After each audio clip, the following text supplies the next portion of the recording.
من لاله آزادم، خود رویم و خود بویم، در دشت مکان دارم، هم فطرتی ماه رویم. من لاله آزادم، خود رویم و خود بویم، در دشت مکان دارم، هم فطرتی ماه رویم.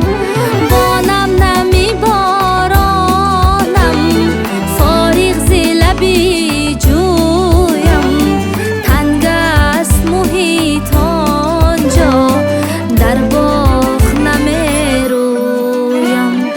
من لاله آزادم، خود رویم و خود بویم، در دشت مکان دارم، هم فطرتی ماه رویم.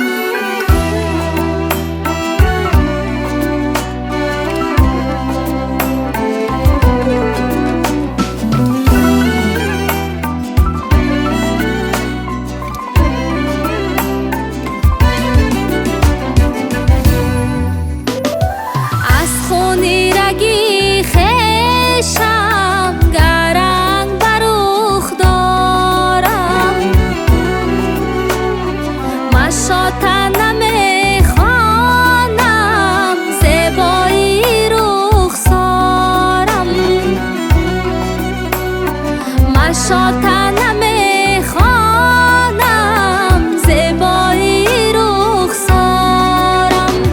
با فطرتی خود نازم، آراست زمینم، من نه در طلبی یارم، نه در غمی اغیارم، نه در طلبی یارم، نه در غمی اغیارم.